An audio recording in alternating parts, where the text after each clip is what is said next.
Hi, can everyone hear me? Hi. Good evening, everyone. My name is Laura de Becker, and I am the Helmut and Candice Stern Associate Curator of African Art here at the University of Michigan Museum of Art. And it is my absolute pleasure to welcome you here tonight for the first lecture in a three-part series that we have called and titled Curatorial Dilemmas Representing Africa at UMMA, a series that explores the opportunities and challenges faced when displaying the arts of Africa in a museum context.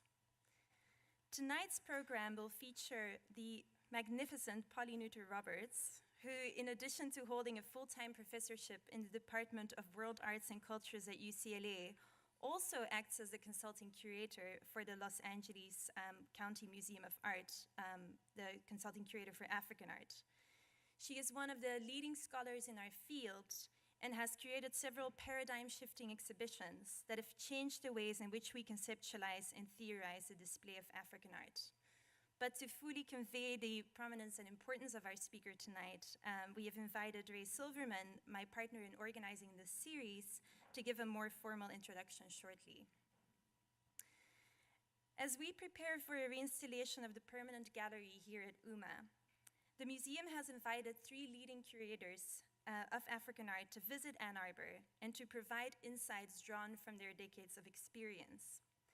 During their visit, they work with students at the university, many of whom are here tonight, and thank you all for coming, who have equally been involved in reimagining the display of our Africa collection through their participation in a course developed by Ray Silverman that looks at the history of the display of African art in Western museums.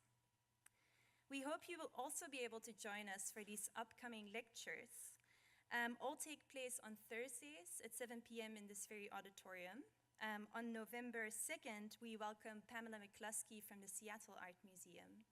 And on November 30th, Krista Clarke will be discussing the work she has done at the Newark Museum and elsewhere.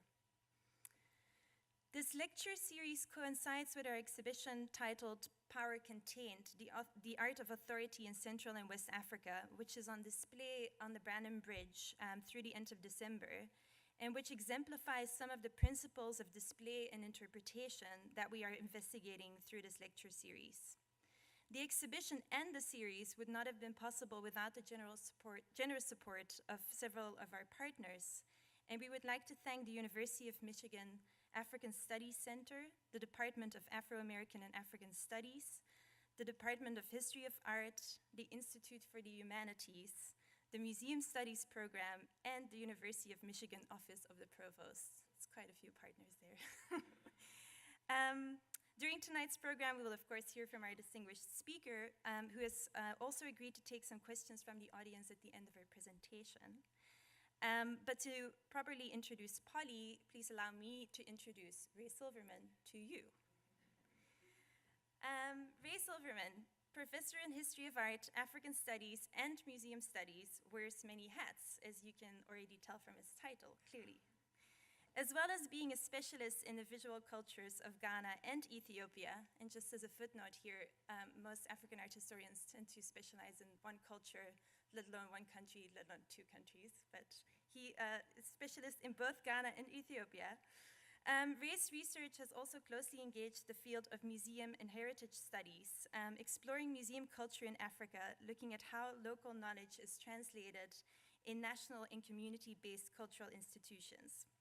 Most recently, he edited a collection of essays on this theme titled Museums as Process, Translating Local and Global Knowledges.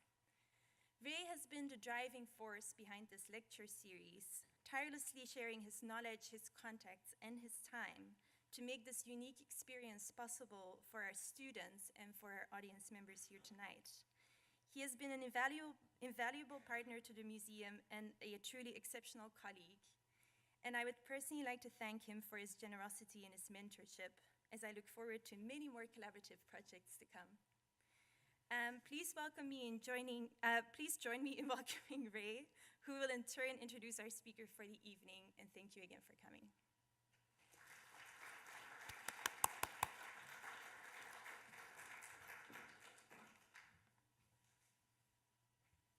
Thanks so very much for that extremely generous introduction, Laura. I can also say how much I appreciate having Laura here as a partner in crime. We're doing all sorts of really, really wonderful things around the subject of African art and visual culture. It's a great pleasure to introduce my close colleague and longtime friend, Mary Polly Nooter-Roberts. Simply put, Polly is a curator's curator. She has, for close to 35 years, been one of the world's leading curators and scholars of African art and visual culture in a field, art history, that draws a sharp distinction between the museums and the academy as domains of professional practice. Polly stands out as one of only a few individuals who successfully has straddled these two worlds. Her scholarship integrates the methods of both the academy and museum. Many of her exhibition projects have produced book-length monographs, and much of the research she has carried out in Africa, in particular in the Democratic Republic of Congo and Senegal, has provided the substance for her exhibition projects. Polly's scholarship spans a number of fields of inquiry, including the philosophical underpinnings of African visual and performance-based arts, museum and curatorial studies, the body and female representation, arts of divination and healing, and cross-cultural approaches to memory, writing, and inscription. Polly has curated over 25 exhibitions and authored or co-authored over a dozen books, as well as many journal articles and essays for anthologies. A number of these projects have received prestigious awards given by arts and museum organizations, such as the College Art Association and the Arts Council of the African Studies Association. She has also produced important theoretical writing on the field, or for the field, of critical curatorial studies. Polly is currently professor in UCLA's Department of World Arts and Culture, and, as Laura pointed out, consulting curator for African art at the Los Angeles County Museum of Art, LACMA. Her curatorial career began while she was a graduate student at Columbia University. From 1983 until 1994, Dr. Roberts worked with Susan Vogel at the Museum for African Art in New York City. As senior curator, her major exhibitions and books included Secrecy, African Art that Conceals and Reveals, Exhibitionism, Museums and African Art, and with Alan Roberts, Memory, Luba Art, and the Making of History. From 1999 to 2008, she served as Deputy Director and Chief Curator at the Fowler Museum at UCLA. Her exhibitions and publications produced at the Fowler Museum include Body Politics, The Female Image in Luba Art and the Sculpture of Alison Sarr, A Saint in the City, Sufi Arts of Urban Senegal, again co-curated, co-authored with Alan Roberts, Inscribing Meaning, Writing and Graphic Systems in African Art, which was a partnership with the Smithsonian's National Museum of African Art, and Continental Rifts, Contemporary Time-Based Works of Africa. Among her projects as consulting curator for African art at LACMA, Dr. Roberts curated the inaugural exhibition for the museum's new African Gallery in 2013 entitled Shaping Power, Museum Masterworks from the Royal Museum for Central Africa. This was followed by two collaborative projects, again with the National Museum of African Art in Washington, D.C., African Cosmos, Stellar Arts, and Senses of Time, video and film-based works of Africa. Most recently, earlier this year, she opened another exhibition, a major exhibition for LACMA's Resnick Pavilion entitled The Inner Eye, Vision and Transcendence in African Arts. Dr. Roberts has been a Getty Post Fellow and received other grants and awards, served as president of the Arts Council of the African Studies Association, and is an editor of African Arts Journal. In 2007, she was decorated as a Knight of the Order of Arts and Letters by the Republic of France for her promotion of art and artists of Francophone Africa.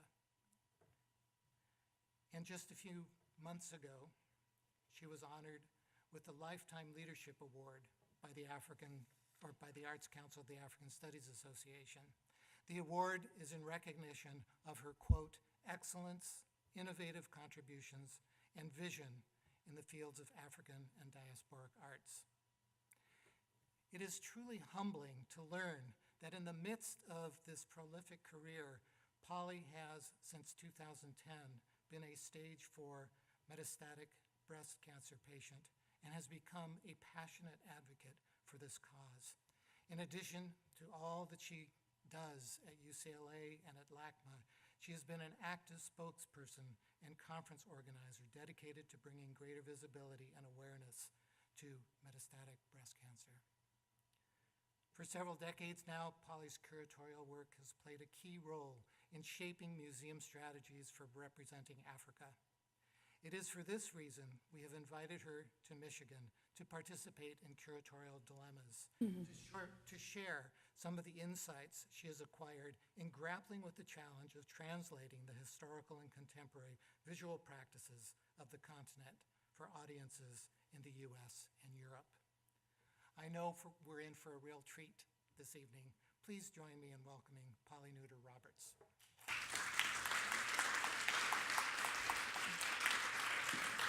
Thank you. Thank you so much, Ray. What can I say after that? I think he gave the talk. We can go home now. It is such a delight to be here at UMMA and at the University of Michigan after so many years. My last visit was to give the Sloan lecture, the annual lecture that was such an honor at the time, but this time is more special because I've been able to travel with Al Roberts, who had a long history here in Ann Arbor at the University of Michigan for 9 years, and it is just a delight to see wonderful friends such as the Rosenthals and so many of our loved ones here, and our dear colleague Ray Silverman, who has brought such vitality to the University of Michigan Museum of Art, the Museum Studies program, and all the various institutional affiliations that he has. It's just wonderful, Ray. Thank you so much for all you're doing to create such a vital dialogue and discussion here around, in this case, the arts of Africa, but around issues of curating and museological practices more generally. And Laura, it's such a special pleasure to meet Laura de Becker. And really, I mean, it's like we were friends at first sight.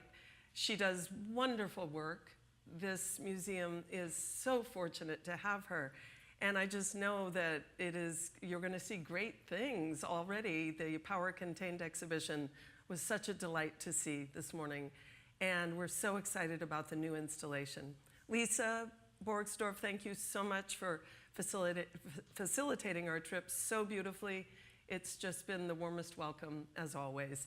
So we want to thank all of you for coming this evening and for helping us to inaugurate this wonderful speaker series that we hope will help all of us to think through the different options and strategies and tactics that are available to us as curators in the 21st century as we rethink installations of the arts of Africa.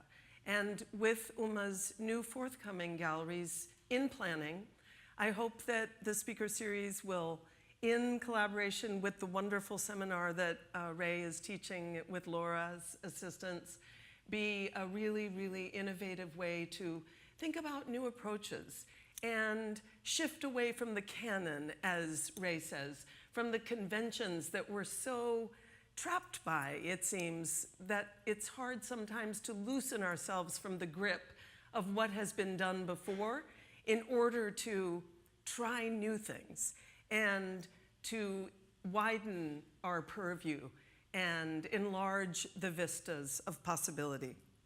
So I want to begin this evening by sharing, first of all, with you something that I love to think about, and I always start my classes on curating with this idea, that the word for curator, the word curator itself, comes from the Latin roots for curare, to take care of, to be the overseer of souls, to heal, to cure, and generally to be responsible for and to have the care and respect for those things that one is responsible for overseeing. And in this case, it would be the arts of Africa.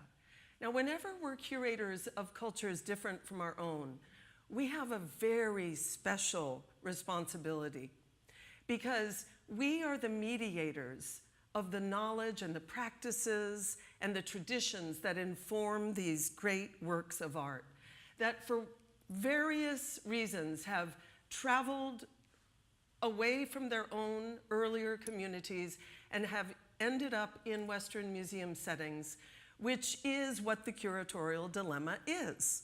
So the title of the series, Curatorial Dilemmas, is the very idea that the works of historical Africa, what I might refer to tonight as traditional African arts, classical or historical, were never intended for museum settings, let alone Western museum settings. As many other kinds of objects in the world that we see in museums were not either, really until about the late 19th century and 20th century. And this gives us a special set of challenges. If these objects were not intended for museums, what were they intended for? Well, for a brief moment, let us consider what some of the uses and purposes of these objects were, why they pose a challenge to museum representation, but also possible epiphanies. And then I want to begin to explore a variety of strategies that have emerged in the various projects that I've done, in some of them anyway, and that I think might be useful going forward for all of us as we think about the future and how one might adapt some of these in even newer and more progressive ways. So the mask that you're seeing on the left-hand screen is from the Dan people of Liberia and or Côte d'Ivoire. The Côte d'Ivoire is the French name for Ivory Coast, which is the preferred usage by that country, Côte d'Ivoire. And it's a beautiful face mask. Oh, excuse me. It's a beautiful face mask shown much the way you would see it in a publication or perhaps on display in a museum. It is absolutely excluded from the attire with which it might have been worn during an actual masquerade ceremony. It only shows the face covering, which is gorgeous and can be appreciated absolutely on an aesthetic level, but which is missing its context. It's an excerpt. It is what Barbara Kirshenblatt-Gimblett, who is a great theorist of museum and curatorial studies, refers to as an excision or a fragment, an excerpt of a culture. What do we do with these excerpts that have been carried away from their earlier settings? And I hesitate to say original settings because objects go through many lives, and we'll look at that idea in a moment.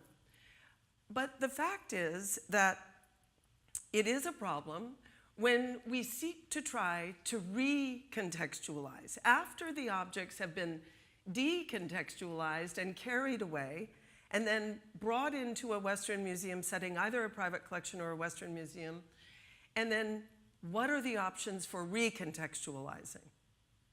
Well, as she says, a good way to think about it is to imagine if you were doing a little display on tea. So would you just portray or represent the teacup? Or would you not need the saucer? Well, and the spoon, of course. Oh, and you would need the creamer and sugar containers.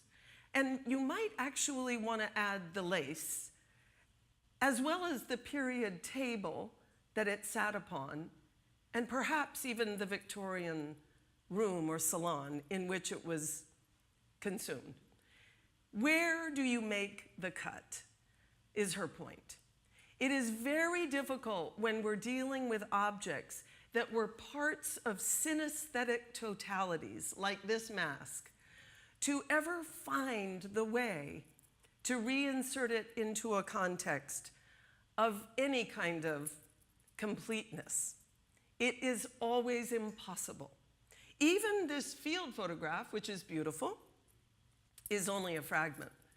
It shows another Dan mask. It looks a little different, but it's from the same general group. It shows some of the attire that is worn by the masked dancer.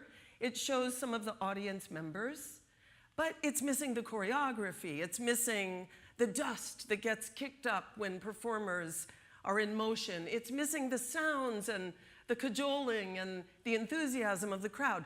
It's missing the smell of the beer that's brewing and the feast that's cooking. All of these things are part of what we refer to as this multi-sensorial feast of a synesthetic totality that can never, ever be recaptured. If it can be, it can only be done as a snapshot, just like that field photo. Even with video footage, it's still a selection. So let's look at another example of the way that African art poses these challenges. These lovely Akuaba figures from Ghana help women who are having problems with conception and bearing children to conceive. So they're essentially objects that assist with fertility. And they're beautiful with their streamlined forms and their beautiful rounded foreheads and shining surfaces and very, conical bodies, very streamlined and elegant. They're often worn in the wrapper of a woman's skirt as she is hoping to conceive, and even throughout sometimes the course of the pregnancy. Afterwards, such figures might be placed on a family shrine. And the shrine might consist of other akuabas and other kinds of figures, as well as offerings of perhaps beverages and eggs and food and drink, and show the remnants and the signs of love and affection. So these objects can make trajectories, and they often are part of diverse contexts, even in their earlier settings. How do we ever recapture that? It's riding on the back of a woman tucked into her skirt for months, and maybe other women in the family before joining a family shrine where it may become an heirloom. Or, third example, what about wearable art? So much of African art is either performative or kinetic, or in some way or another is used and performs purposes and functions, such as educational ones, such as this hat on the right. This is a prestige hat. It's made of a lot of different materials, including pangolin scales from a very, very important mystical animal that one finds often in Africa that is associated with royalty and leadership and knowledge. And here you see a member of the association that made this beautiful prestige hat from the Bwami Association of Lega Society in the Democratic Republic of the Congo, wearing a different sort of a hat and wearing a prestige necklace. And he is an elder of society who is responsible for the moral teachings that the Bwami Association is responsible for conveying to members of society, for initiating individuals. And by looking at the photograph on the left, you can see how much we're missing when we look at the cap or the hat isolated, without a wearer, without the personal connection. These are the kinds of challenges we face. Those are among the curatorial dilemmas, that the objects were never intended for museum settings, and that they are excerpts of their cultures, and that in their original usages they were often performative or associated with other art forms like verbal arts. In Lega culture, these objects are often connected to proverbs or maxims, many other art forms connected to music or dance.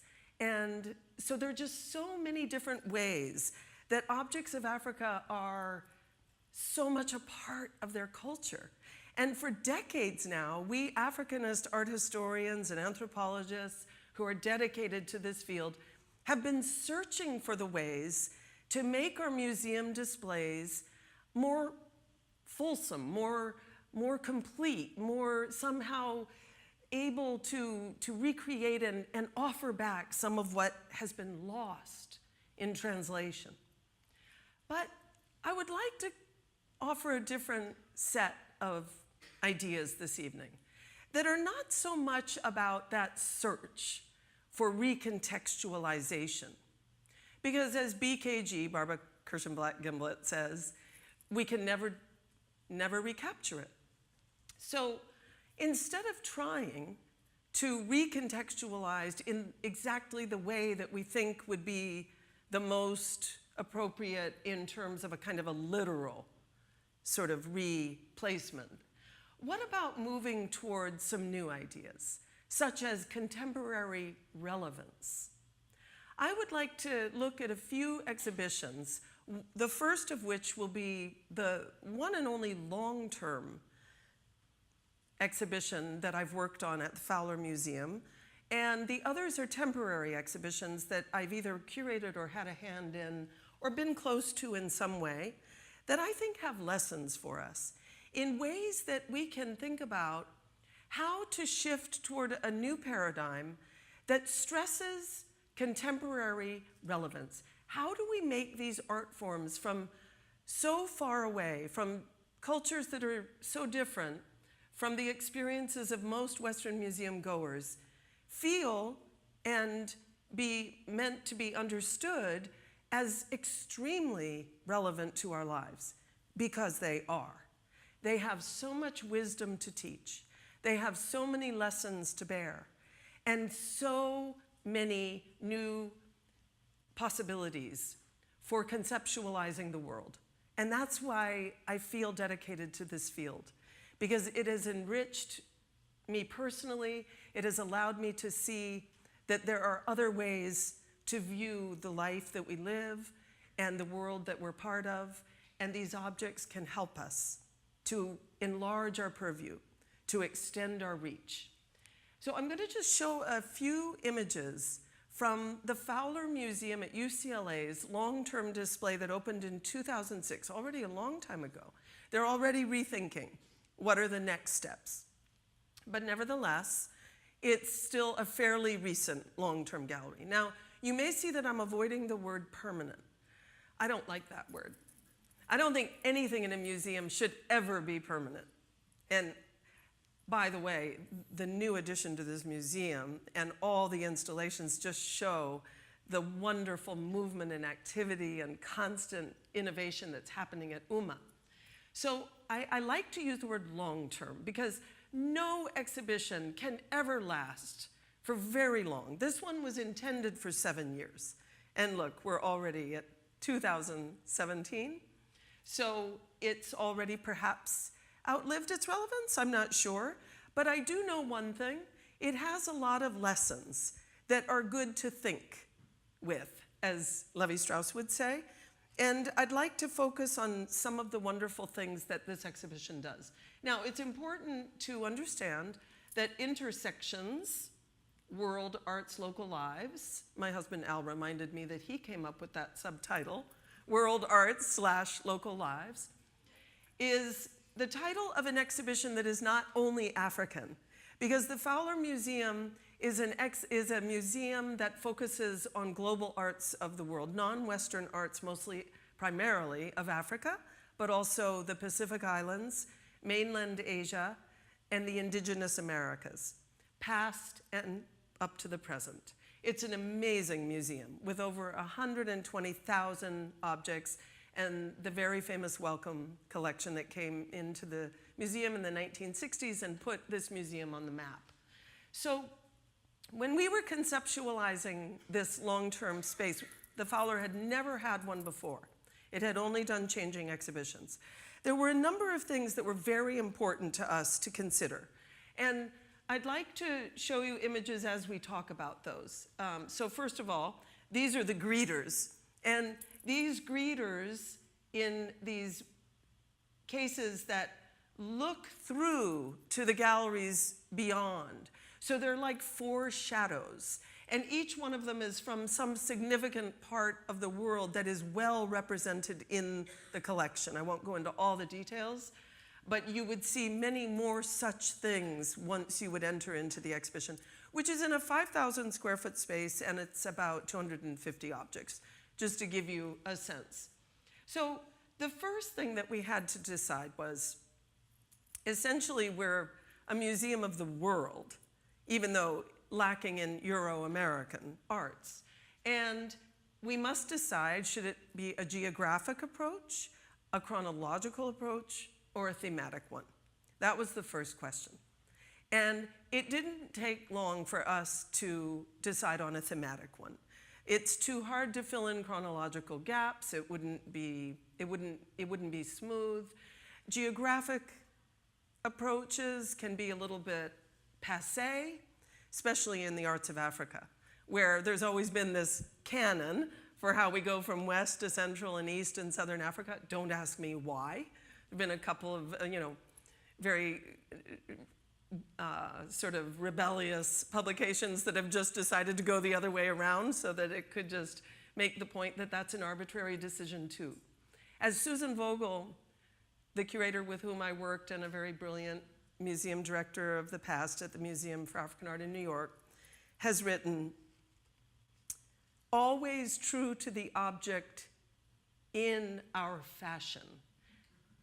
In other words, we can only be true to the object through the lenses through which we are seeing at this moment in time and in this particular set of circumstances in which we live. We can try as hard as we might to do otherwise, but no matter what we do, we will be imposing our vision, and our vision will be informed by who we are and where we're from, but try as we might to convey as beautifully as we can the complexity and richness of the cultures that we're representing, but with that caveat. So having said that, the geographical approach seemed a little bit arbitrary. Thematic exhibitions is something that the Fowler has specialized in for a long time. They are thought-provoking. They are ways to offer a visitor a kind of something good to think about that they might, if it's a universal concept, might be able to apply to their own lives as they go through an exhibition, even if they are encountering works of art that they have never met before, or cultures with which they are not familiar. So just to show you quickly, I actually thought it's not pertinent to show you this gallery plan because interestingly, your space for the Arts of Africa isn't dissimilar from this shape. So it's rectangular, more or less. It's smaller space. Your space is a smaller space. But one of the things that Al and I noticed today and talked with Laura and Ray about is that the sight lines in the new edition are fabulous.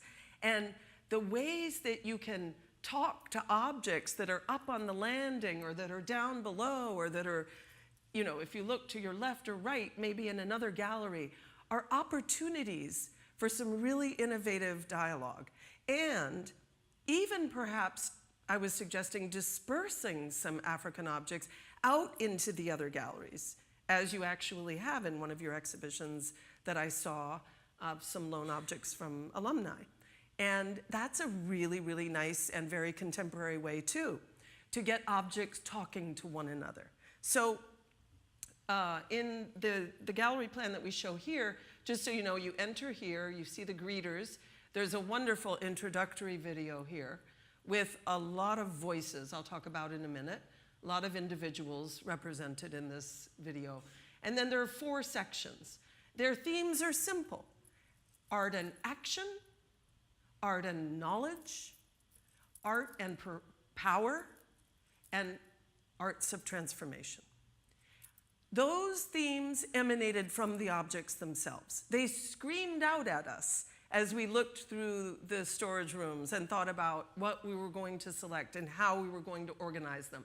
Action and power and knowledge and transformation were absolutely no-brainers when it came to the kinds of themes and purposes that these objects served, and that they can still serve as objects of education, as objects of enlightenment to audiences in their new lives in museum spaces. But you'll also notice there's this rectangle at the center, which you enter from the fourth gallery. It's called the Fowler Focus, FIF as we call it, and it changes out every 4 months completely. It's a kind of a white box gallery. I'll show you in a second. But the idea is, since nothing ever stays the same, collections are always changing, scholarship is always changing and advancing, it's an opportunity to show things from the collection. That's the one caveat about this gallery, is everything is from the collection. But to show completely new things every 4 months in small exhibitions that are fairly easy to change out, which is why there's no barrier. You can see the installation underway. There might be a stanchion, but it gives viewers a chance to know that every time they come back to see their old friends, which are mostly the objects in the surrounding galleries, as Holland Cotter has often called objects in long-term galleries, they become like old friends. You also know that if you have visitors coming to LA, that they'll probably see something they didn't see the last time. And furthermore, there are elements of change throughout this gallery plan. It was devised so that some parts would always stay the same and some parts would always change because the collections are so vast. The other point is that the display strategies blur boundaries between ethnography and art. You know, many of you know that we've been sort of vexed in the history of our field by the conflict or the sort of competition between approaches that are natural history oriented or ethnographic and anthropological and approaches that are more fine arts oriented, approaches that are more contextual, approaches that are more object focused. Well, the Fowler's good at breaking boundaries. They always want to blur categories. And so you can see from this image that it does both. It has objects shown in their own cases in a singular way. They're one of a kind, perhaps, and very major pieces, spotlit, beautiful lighting. But behind them, you can see that there's this mass of other objects in a section called Beauty and Purpose. This is in the Art in Action. All of these are in Art in Action, which is about artists and the roles that they play. And it's also about the objects serving purposes and being active entities, having efficacy or the ability to work, the ability to affect transformations in people's lives. So you can see Japanese baskets for ikebana, floral arrangements, and headrests like you have on view now, a beautiful array, and northern Nigerian pyro-engraved gourds and furniture, and moche, Peruvian ceramics, and on and on.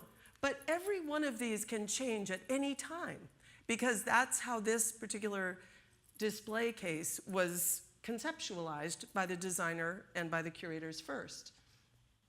As you move through the space, you come to another major subsection, Art and Knowledge, but there are lots of subsections within them.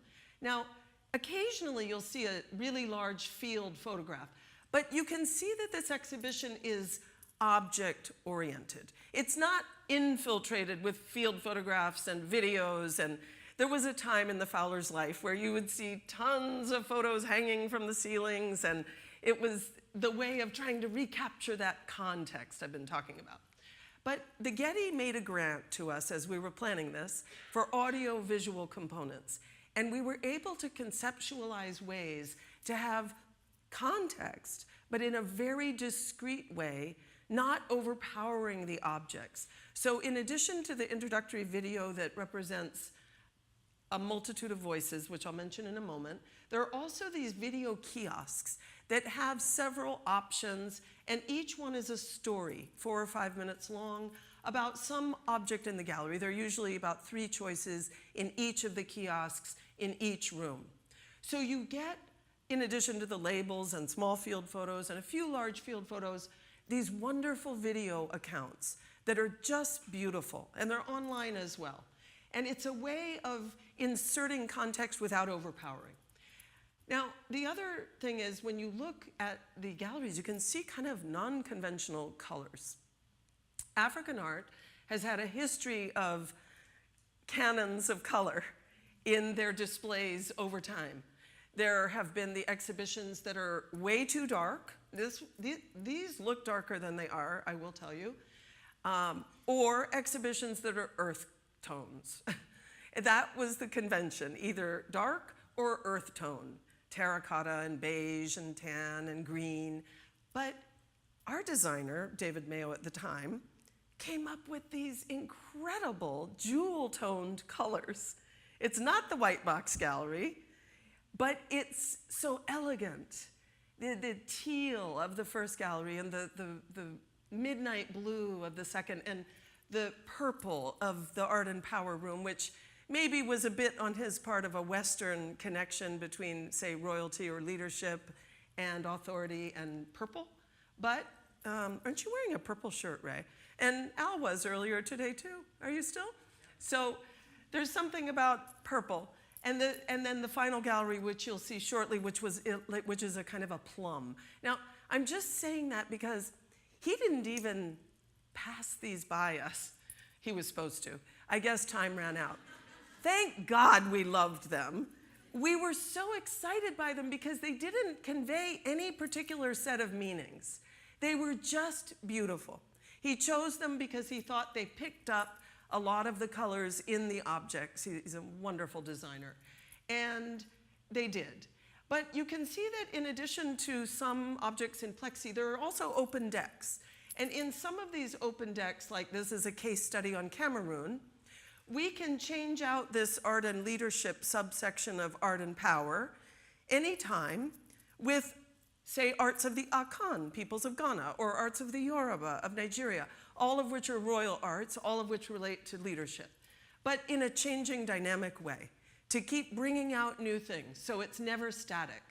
And then status and prestige and these sort of like jewel box displays. And then the last fourth room, art and transformation, where you can see a little bit more clearly that another strategy was to often juxtapose, not side by side always, but contemporary and traditional arts.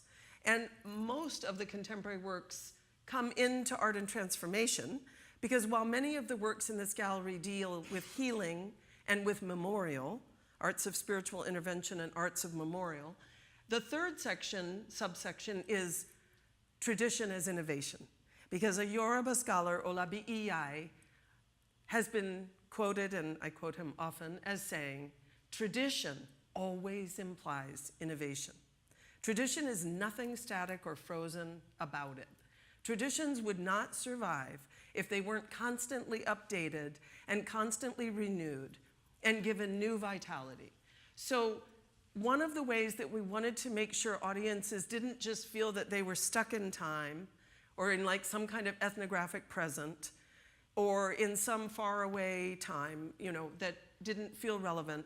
There are moments where you'll see an object, say from the 19th century, and then one from the late 20th century, very much like it, but with completely new iconography, like a Gallaudet mask with a motorcycle rider on top of it, because that's the sign of prestige in 1994, as opposed to the blacksmith's forge, which is displayed on the one from the 19th century, both associated with the god Ogun, both associated with iron and with the power of transformation, the transformation of metal, raw metal, into weapons and tools and automobiles and motorcycles. So the last thing that I want to show you is that this is much darker. It's not dark like that in reality, but it's just because this is blanching it out. The Fowler Focus has this sort of interesting angular doorway. It's a white box gallery. And the reason is because it changes out so often. It's about 900 square feet.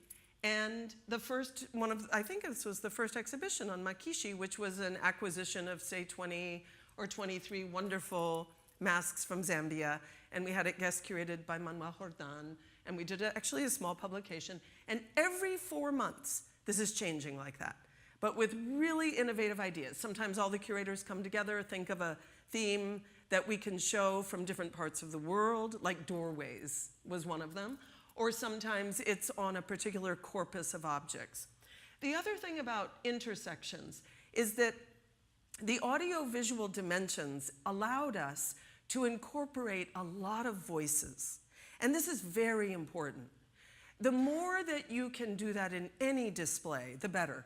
Because it's important that people understand that there is no single authoritative voice that can stand in for these objects. These objects have to be interpreted and articulated by many different kinds of people. So the audio guides and the videos offer scholars' voices and artists' voices and practitioners' voices and healers' voices and music and sometimes poetry or praise poems, oriki, let's say, to an artist from the Yoruba. So that's another dimension that I think is really important. Now, there are a number of other ways through temporary exhibitions that I've worked on, but that are applicable surely to a long-term display, that I think could be very useful to consider as we think about new paradigms of how we can get at this kind of contemporary relevance. And one of them is not anything new at this point, but it is the idea of doing exhibitions that equally represent traditional and contemporary arts. Now, your collection may not lend itself to that, or it may be an incentive to acquire more contemporary art, even popular arts or urban arts or arts of the diaspora. Because one of those ways that you can make things of the past feel very, very present and important and relevant now is to have them in dialogue and conversation with contemporary works by contemporary artists, often still living. So for example, in Inscribing Meaning, which was one of my exhibitions that I did with the Smithsonian curators, but from the Fowler, it was a partnership. We looked at the importance of writing in Africa. I was saying to Ray's class today that there are often stereotypes that Africa didn't have writing systems, and there could be nothing further from the truth. Writing began in Africa, as we know from Egypt, and as we showed very prominently in this exhibition through Egyptian arts, which were really wonderful to be able to bring out of the various collections that we were working with. And that would be classified as an indigenous writing system that has influenced many, many, many writing systems of the world. But on the other hand, there are also a lot of imported writing systems in Africa, such as Arabic or Roman alphabet. And in this instance, it's a contemporary painting by Omar Ali Hermes, who is a wonderful, wonderful artist from North Africa who takes letters from the Arabic alphabet and transforms them into beings with personalities, and then inscribes poetry in other locales of the canvas itself, in these abstractions of these lettery environments that are so beautiful. Another example, a Luba headrest. This is the area where I did my doctoral research, a little pillow to protect beautiful hairstyles, showing two women, spirit mediums, arm in arm. You have a beautiful staff in your collection with two women arm in arm, just like this, that I was saying today are probably spirit mediums, intermediaries between humans and the tutelary guardian spirits called Bavijie. And you can see that they are covered in marks of beauty. Scarification patterns that Luba women and that many people throughout the world acquire as indicators of culture and civilization and personal identity as well. So collective identity and personal identity. I often say that scarifications are kind of like writing your life history on your body. And after giving birth, you can add more because sometimes they fade. So as you grow older, your experiences grow greater and deeper, and you may add elements of that story to your body. Well, Ike Ude, an Igbo artist who is a contemporary living artist, very famous, has been very inspired by fashion photography. But in Igbo culture, there's also a very important tradition of body painting called uli. And he remembers his grandmother's skin, her arm, often having uli painting in abstract patterns, or her back. And so he's made sort of this combo of a reference to something traditional in his background to something very contemporary like fashion photography, that in a way that has this kind of anonymous quality with these headless but beautiful backs, and these abstractions of uli painting. So it's an interesting juxtaposition. It makes you think about, adornment and self-decoration and signs of beauty and identity. And a third example from inscribing meaning, where there were juxtapositions of traditional and contemporary, from Ethiopia, where Ray Silverman works as among one of the places where he works, a healing scroll. This is just a little fragment of a body-length scroll that was made to heal someone with an illness. And the act of staring into the eyes of the angel and taking in the writing in Ge'ez, which is the liturgical language of Ethiopians that's used in the churches and it is still very vibrant, in addition to Amharic, the national language, is inscribed along with other numerological symbols and astrological symbols, but shown next to a contemporary Ethiopian artist, Wosenewerka Kasraf, who plays with the letters of his tradition from Ge'ez, from Amharic, who creates bodies of work like wordplay or the color of words, who takes the letters themselves and activates them and animates them and gives them aromas and gives them healing abilities and gives them personalities as well. So seeing these kinds of things can, I think, be just a dynamic, inspirational way to look, as Michael Govan, our director at Fowler, at LACMA says, to look at the past through the eyes of the present is one of the most effective ways that we can present the arts. Look at the past through the eyes of the present and through contemporary artists. But there are different ways that you can do that. Some people don't really like the way it looks when you put historical art next to or very close by contemporary art. It works better sometimes than others. Can't explain why. It just depends on the aesthetics of the various materials or objects or artist works that you're dealing with. Sometimes it's beautiful complement, and sometimes it's a little jarring. But there are other options. So for example, for my inaugural exhibition at LACMA, when I began to work there in late 2011, while I was had been a full-time faculty member and still am in the Department of World Arts and Cultures, but LACMA, as Ray said, brought me on as a consulting curator to help them forge a new program for the arts of Africa and a new presence and a visibility for this incredibly important legacy of human artistic heritage, which was lacking for the most part at LACMA, which is the largest museum west of the Mississippi. So how can you have a so-called encyclopedic museum and not have the arts of Africa front and center? So that's what my role was to bring forth.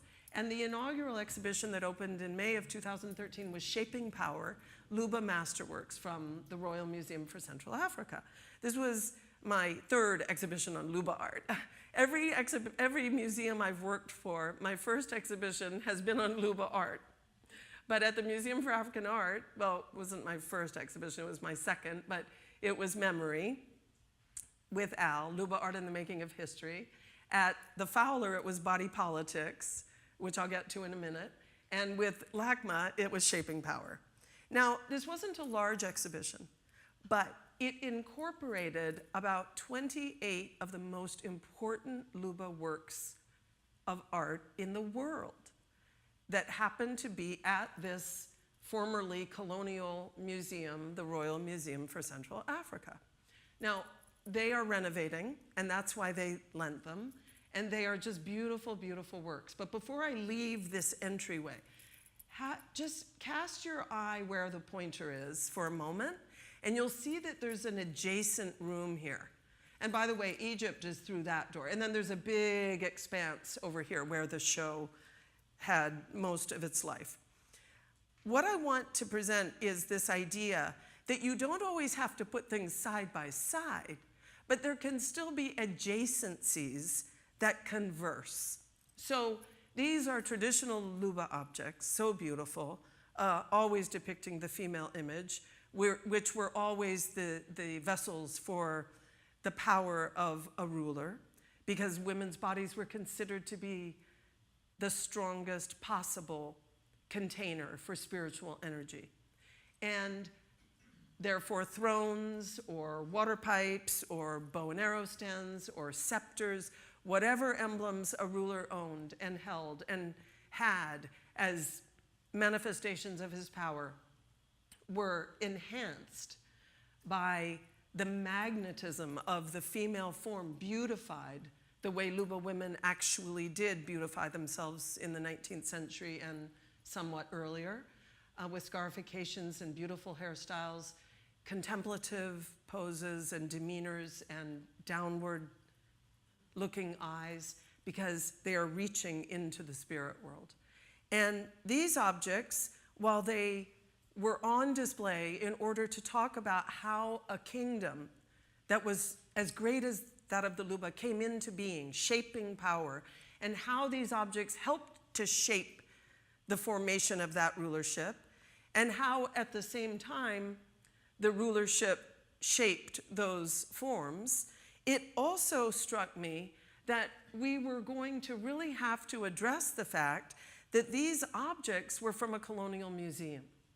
And we had to, in some way, bring that provenance and that history to the fore without detracting, though, from the incredible knowledge that we wanted to present about Luba royal culture.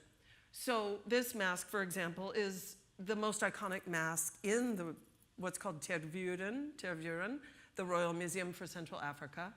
Belgium was the colonizing country for Congo, which was called Zaire when I lived there, but is now the Democratic Republic of the Congo.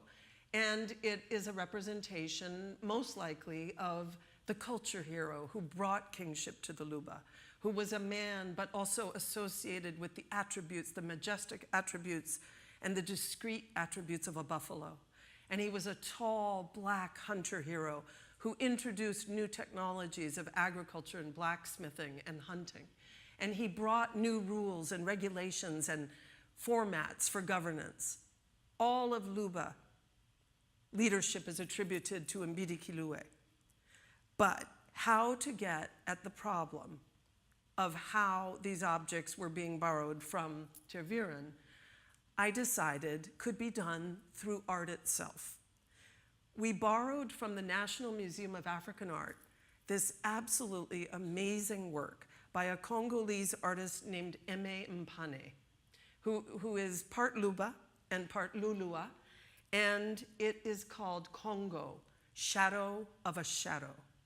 It represents this very muscular male figure that, believe it or not, is composed of almost 5,000 matchsticks that are glued together and were formed around balloons that were blown up to create the musculature of the body and then popped.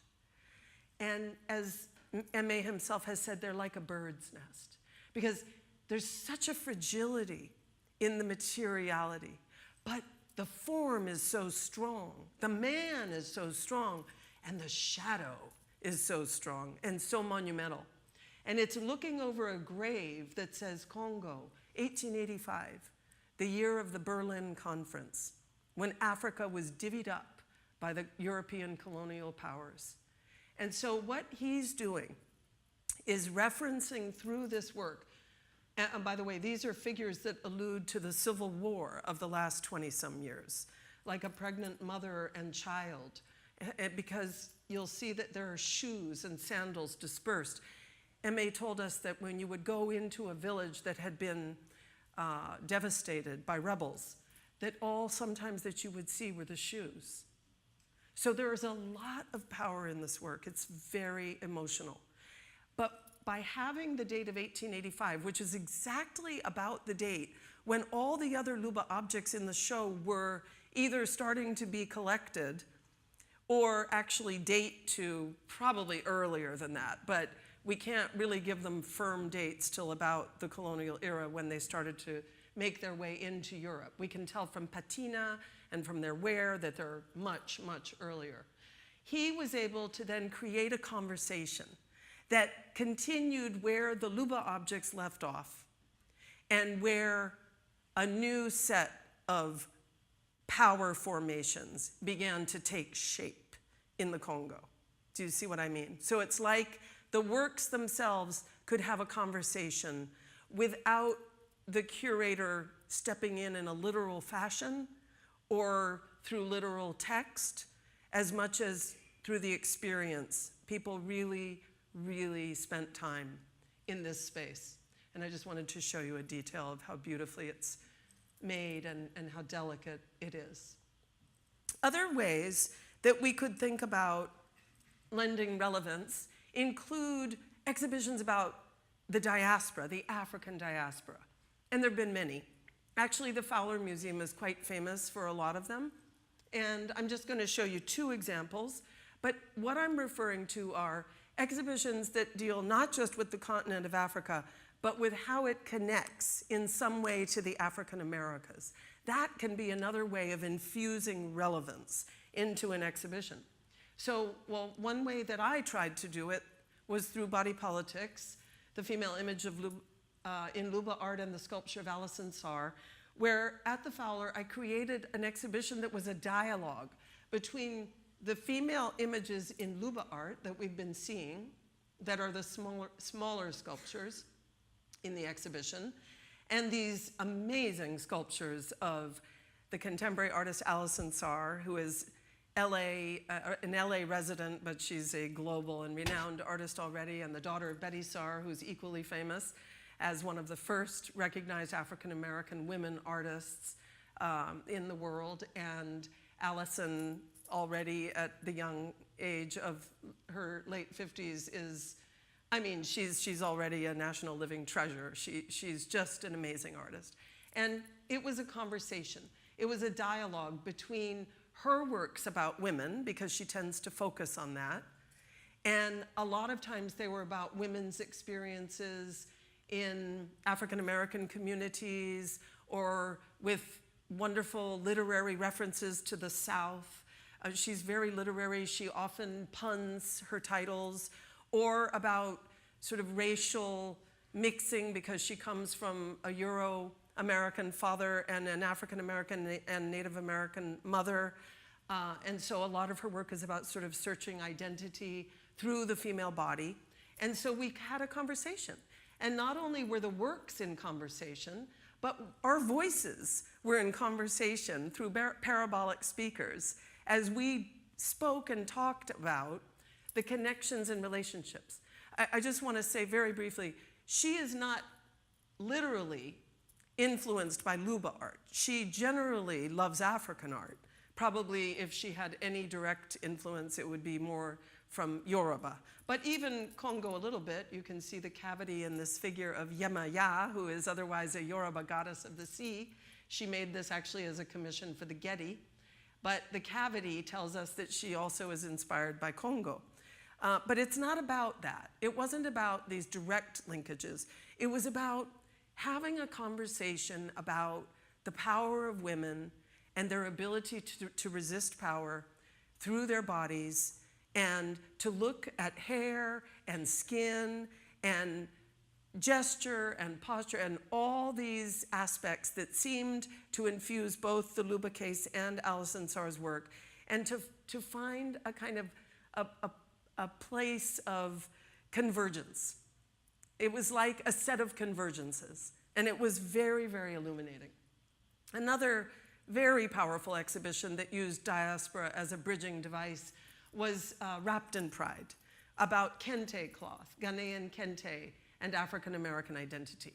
Many of you know kente cloth, this beautiful silk woven cloth that's used in Ghana by royals. So it's a symbol of royalty in Ghana.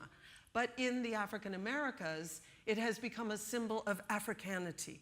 So this vast exhibition curated by Doran H. Ross, who was the former director of the Fowler Museum and a very dear friend of ours and an absolutely phenomenal scholar of Akan arts of Ghana, curated this magnificent exhibition that was as deeply infused into the history of kente cloth and its meanings and purposes and styles and artists, as well as how it's been translated into the Americas in terms of Kwanzaa or wedding ceremonies or graduation adornments at historically black colleges, for example. And it was just an absolutely riveting exhibition. It so engaged the community. And the curators and educators, engaged the community to collect oral traditions and to really be a part of the exhibition making process in a very active way in Los Angeles. It then went on to many, many other venues and then even became reduced down in size by the through an NEH grant that put it on the road to smaller institutions, which was a wonderful thing. So another idea I'm getting close to the end, I hope we're okay still with a few more minutes, is that I want to also say that one of the most important ways to create that sense of relevance, to make things really be important in the here and now, is through a process that I would call recreation or translation.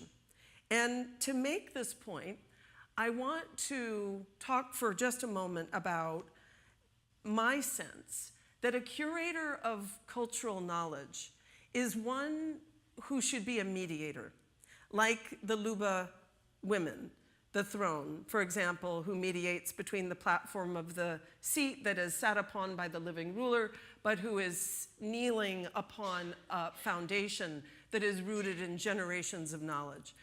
We curators should be bridging domains like that. The domains of the cultural contexts where we absorbed our knowledge as scholars and where we were invited in so warmly, and the realms of the visitors who are coming to see the exhibitions that we are curating. So as bridges or mediators or conduits, we are translators. But what does it mean to translate? So Walter Benjamin, a very famous theorist, talks about how the best translation is not a simple replication from one language into another, say in terms of translating a poem, but rather, and I'm applying this to, like if you replace the word language with culture, but that the best translation is when the translator, in this case a curator, allows themselves to be transformed and changed by the language or culture from which they're translating. And to find that most essential intentionality so that we can produce something that Benjamin calls the afterlife of the original. Now again, I don't really like the word original so much anymore, but I like the idea that our exhibitions shouldn't try to be, as I said, these replications, but they should be recreations. Robert Farris Thompson, one of the great, great teachers of our field at Yale University, I guess semi-retired, if not completely now, but still active, has been a great source of inspiration to me throughout my career. And he was the curator of a very important exhibition at the Museum for African Art in New York called Face of the Gods, Art and Altars of Africa and the African Americas, when I was still there and was helped to write the NEH grant with him and helped to help Susan Vogel and all of the staff and all of the practitioners and all of the participants and artists to bring this exhibition into being. It was an exhibition that featured nothing but altars and shrines from both Africa and many parts of the African Americas, from Brazil to Brooklyn, from religions like Santeria, Candomblé, Umbanda, many religions that are African inflected, but that are alive and well in the Americas. And the exhibition had, say, a dozen or plus altars that were put together in a variety of ways. Some were brought from their original locales, others were made by practitioners who traveled because the altar couldn't be moved, it was in situ, but they traveled and recreated the altar in the museum space, such as this one made by practitioners from Brazil, or other ones, again, made in the museum space. This is by a Puerto Rican artist, I believe, from Brooklyn, if I'm not mistaken, but with much more Congo influence, this one with Yoruba influence.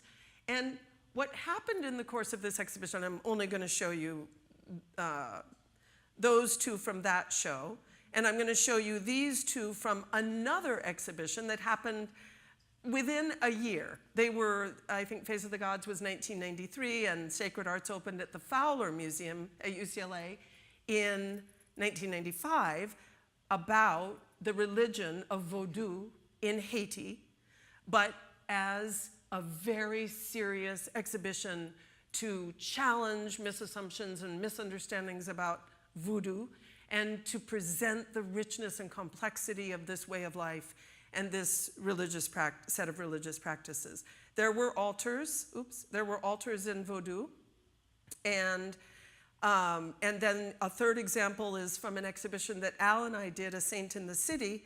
There's not really an altar per se, but it's a prayer room, where this is just one room of about 7 of a major exhibition we did on a very different topic on Sufi arts of urban Senegal, where we recreated the prayer room of a holy man, a Marabout holy man in Senegal, as precisely as we could, except that every year his room would change.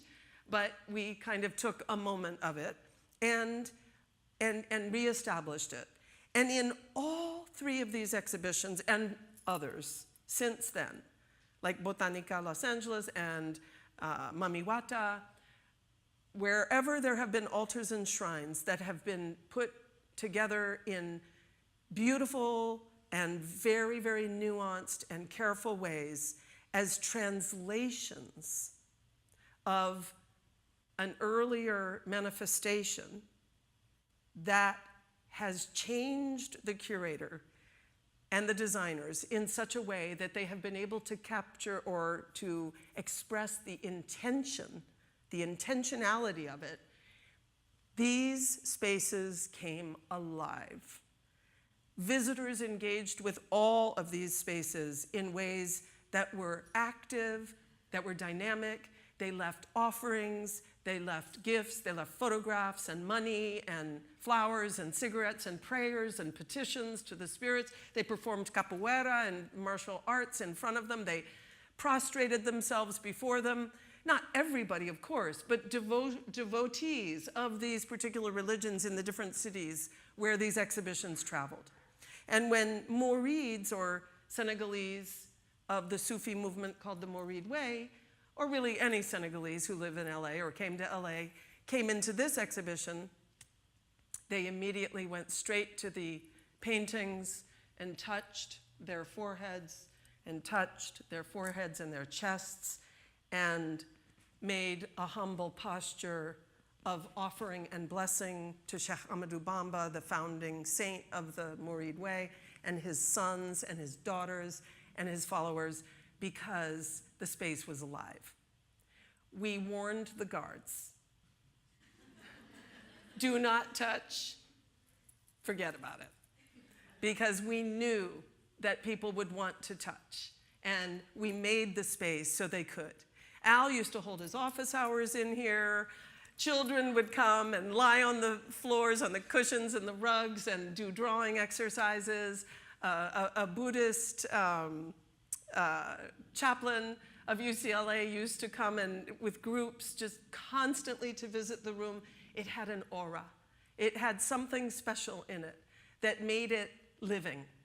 And that's what I would call a good translation. So these ideas of relevance and recreation and respect, I think, are vital to making really successful presentations of the arts of Africa today. And I'm going to end just with 3 images of my most recent exhibition. The Inner Eye, Vision and Transcendence in African Arts in the Resnick Pavilion at LACMA. Here's another view. It's a very, very large, beautiful open space. And what this exhibition did for me, and I feel did for the public, was to take a concept like visuality, which is a concept that anybody who's interested in museums is automatically attracted to because it involves seeing, looking, perception, and most especially insight. And what I did was to select objects that drew me through their eyes and that had lessons for us in cultural ways to teach us about the very specific ways of seeing that belong to each and every culture. Something as seemingly universal as looking is not universal. There are different behaviors, there are different restrictions, there are different expectations. There are some cultures where you never look an elder in the eye or a woman in the eye. There are some cultures where a king can never look into his own crown on pain of death. So there are all kinds of ways that through these beautiful and important objects, we could explore an idea that almost anybody in a museum, artist, student, just any kind of teacher or docent or visitor could relate to at some sort of visceral level in order to be able to think about questions of visuality both as we ourselves think about them and experience them, and as we learned that other cultures think about them as well. The title was inspired by a Yoruba concept from Nigeria called the Inner Eye, which relates to a special insight that artists are believed to have, as well as certain other members of society like rulers and women, mothers, our mothers, and deities, which is an ability to see beyond the ordinary and the most obvious perceptibility of things, to see beyond that, and to see within, and to be able to take us to a heightened place of awareness through insight. In Yoruba culture, they also talk about artists as explorers. Artists take us to the very edges of the known world and then push us just a little bit further so that we can widen our lens and expand our purview, enrich our beings, and share with the world the richness that African arts have to offer and to share and to promote with our worlds. Thank you so much.